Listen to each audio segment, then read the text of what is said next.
Les influenceurs vous influencent. Bizarre. Je suis un génie, moi. C'est très bien que je suis quelqu'un d'intelligent, que j'allais pas laisser passer, mais je pense que tu pensais pas que j'allais dire ces choses-là. Évidemment, je veux pas critiquer pour critiquer. Bien évidemment.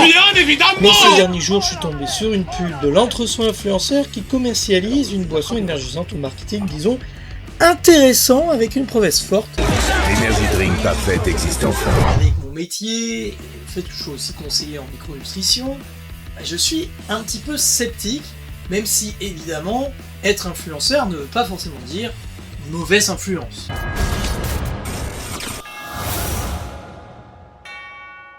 Salut les machines, c'est Marvin pour une nouvelle vidéo. Aujourd'hui on va se pencher un petit peu sur une boisson bien spécifique que j'ai vu passer sur les réseaux sociaux et qui à mon avis va être à la mode forcément vu qu'ils commercialisent, et donc on va voir un petit peu ce qu'il y a dedans, ce qu'il y a à en tirer, s'il y a des choses bien ou pas bien. Mais pour ceux qui ne me connaissent pas, donc moi je suis le fondateur de Deviens une machine. Deviens une machine, c'est quoi? C'est l'accompagnement qui vise à vous rendre libre financièrement mais avec une santé inébranlable, car l'un ne va pas sans l'autre.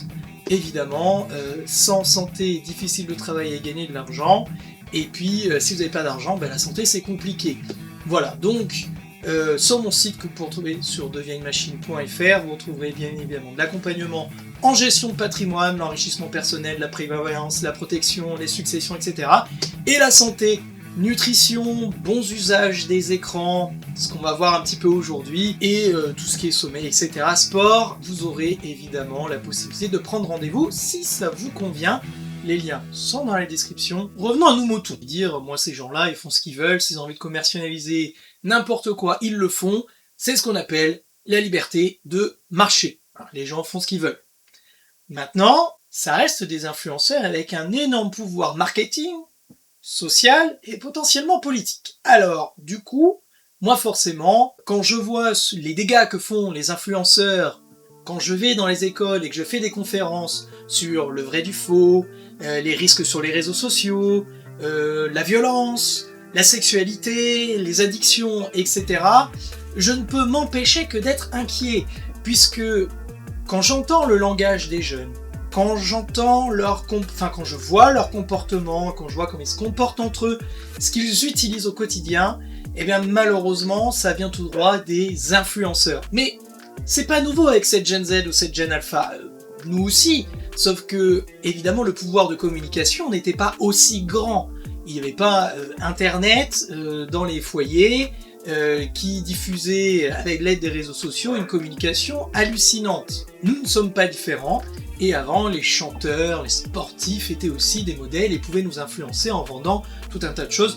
On prend par exemple Michael Jordan avec les vêtements ou les chaussures qui sont à son effigie, par exemple. Vous voyez, ça ne date pas d'hier. Bon, avec les réseaux sociaux, le problème c'est la communication. La communication, c'est que les influenceurs ont une communication qui est beaucoup moins de celle d'une star, mais plus un petit peu le bon pote, le grand frère, la grande sœur, etc. Ce qui crée une certaine réduction de distance et qui crée une espèce de confiance, surtout chez le jeune. Et cette confiance-là, malheureusement, elle a une influence énorme qui lui permet malheureusement de prendre parfois des décisions complètement biaisées. Et ce qui est terrible quand l'influenceur fait n'importe quoi. Gen Z, qui a été la première, mais surtout Gen Alpha aujourd'hui, ont des comportements qui peuvent énormément interpeller quand vous allez dans les écoles. Alors n'importe qui peut être influencé. Évidemment, si on prend Squeezie, Lena Situation, Minoxtag, évidemment c'est pas moi qui suis la cible, mais ce sont évidemment des jeunes adultes, donc la Gen Z, ceux qui ont grandi avec, ou bien aujourd'hui la Gen Alpha, et c'est d'autant plus visible en ce qui concerne Inoxtag.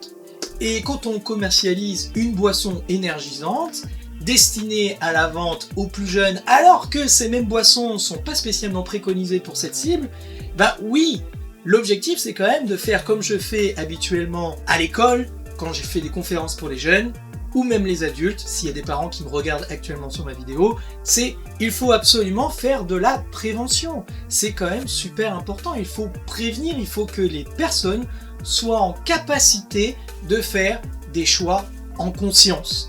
Quand je vois aujourd'hui des jeunes me parler de défis, que j'entends leur langage, que j'entends aussi leur discours, féminisme, masculinisme, etc., que j'entends les actes, enfin que je vois les actes de violence ou les discours de violence, ou ce que me rapportent les profs ou les éducateurs sur la violence. On voit que Jeune Alpha est quand même une génération qui est très violente et très peu empathique aujourd'hui.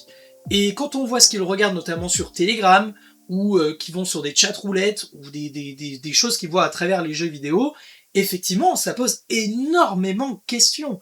Et cette boisson, quand on voit leur capacité à bien se nourrir à cette génération, ça fait extrêmement peur. C'est une génération qui est très sédentaire, c'est une génération qui est très peu sociable, et Gen Z déjà l'est pas beaucoup, et donc elle est extrêmement influencée par ce qu'elle voit au quotidien sur les écrans. À titre d'exemple, les jeux comme par exemple GTA, ou bien les influenceurs télé-réalité, ou même on parle au collège, et je vous l'invente pas, d'influenceurs crypto-monnaies, des jeunes qui créent des business qui sont complètement illégaux en France, puisque ils déclarent rien, et parfois ils arnaquent leurs camarades, et aussi tout ce qui est influenceurs, défiscalisation, investissement dans des produits qui sont parfois des pures arnaques. Évidemment, en tant que conseiller en gestion de patrimoine et tout ce qui est conférence santé et usage numérique, je m'alerte et je suis obligé de déconstruire tout ce qu'ils entendent, parce que ces jeunes sont influencés et parfois poussés par l'effet de groupe à faire n'importe quoi. Alors revenons un petit peu à cette boisson et allons voir ce qu'il y a dedans.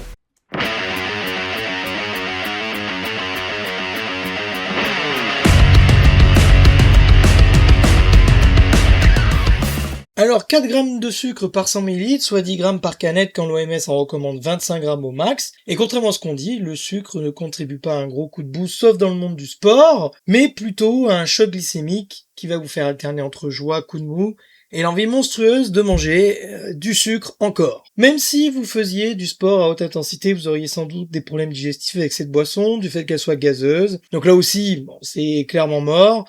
En revanche, je note qu'elle est quand même moins sucrée que ses concurrentes. Il faut quand même le souligner. Ensuite, sur le site officiel, j'ai pas réussi à avoir la liste des ingrédients. C'est pour moi un petit hic. Et ce que je peux vous dire, c'est qu'il y a 2 additifs, dont un à risque limité. La stevia est pour le moment peu étudiée, mais pas reconnue pour être meilleure que les édulcorants artificiels. Et les glycosides de stéviol sont assez chimiques pour le coup, c'est fabriqué chimiquement. De même que pour les arômes naturels, attention, parce que en réalité, arôme naturel, ça veut tout rien dire, et ça veut surtout pas dire des fruits, donc ça ne nous fait pas vraiment penser à la nature. Et le gros problème avec ces boissons, alors c'est pas tant que Ciao Energy, mais c'est aussi les autres, c'est que ce sont des boissons qui vous fatiguent plus qu'elles vous réveillent. Pourquoi ? À cause de la caféine, qui diminue le sommeil profond, bloque l'adénosine qui, dans votre cerveau, signale la fatigue. Ça demande du coup au cerveau de multiplier ses récepteurs, et puis le jour où vous arrêtez la boisson, vous devenez très fatigué puisqu'il y a plus de récepteurs adénosine. Donc vous ressentez plus la fatigue, ce qui favorise l'addiction. Alors quand c'est du café, c'est pas trop grave parce que le café n'est pas une boisson trop problématique. En revanche, quand vous avez ce genre de formulation en termes d'ingrédients et que vous avez du sucre, là ça pose des problèmes de santé pour le coup.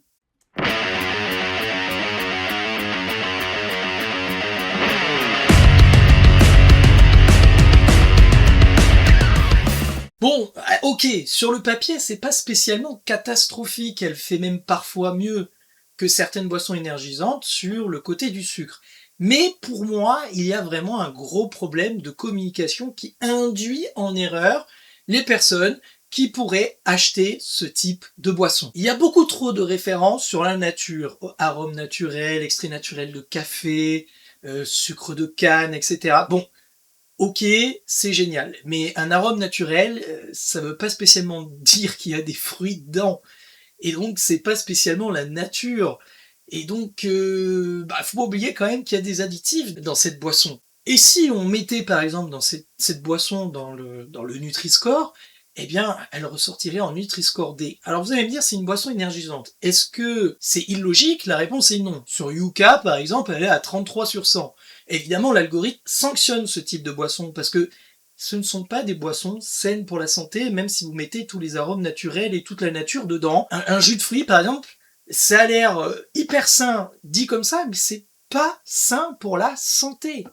Faut bien le comprendre, ça. Et puis ensuite, le public, ça reste quand même des jeunes. Or, la caféine, il y a quand même pas mal de caféine dans la boisson, faut pas l'oublier, et qu'on ne peut pas en boire de manière illimitée, et surtout chez les jeunes, et bien sûr, la quantité de sucre qui est quand même assez grande. Il y a même des pays qui interdisent la commercialisation de boissons énergisantes chez les mineurs, donc forcément, ça peut poser question. Moi, de toute façon, dans tous les cas, je suis pas pour les boissons énergisantes. Je trouve pas ces boissons très saines pour la santé. Ça veut pas dire que c'est interdit d'en boire, je ne vais pas dire ça, mais par exemple, si vous voulez améliorer vos performances en ce qui concerne les performances sportives, eh bien, prenez des protéines, prenez de la créatine, dans une certaine mesure, prenez des BCA pour les acides aminés. Si vous faites des crampes par exemple, vous avez besoin d'acides aminés. D'ailleurs, il n'y a même pas de taurine dans la boisson de Chao Energy, donc déjà il n'y a même pas d'acide aminé. Et ensuite, si vous avez un effort très intense, vous pouvez prendre effectivement du sucre, mais pour ça, vous pouvez prendre par exemple des fruits secs qui ont des minéraux qui vont avec, vous pouvez prendre de la banane, barres protéinées. Ça me semble quand même plus judicieux que ce genre de boisson. Et si jamais vous avez besoin de concentration, que vous êtes un peu plus sédentaire, je ne peux que vous préconiser de boire du café. What else? Quand on sait les dégâts que ça a fait chez les jeunes, les boissons énergisantes aux États-Unis, l'obésité, les dents qui pourrissent, les instabilités de microbiote buccaux et intestinaux, c'est une catastrophe ces boissons, et elles sont au même titre que les sodas, des boissons qui vont favoriser la glycation, favoriser le diabète, détruire le foie et détruire le pancréas. Donc moi je ne suis pas pour spécialement ce genre de boisson.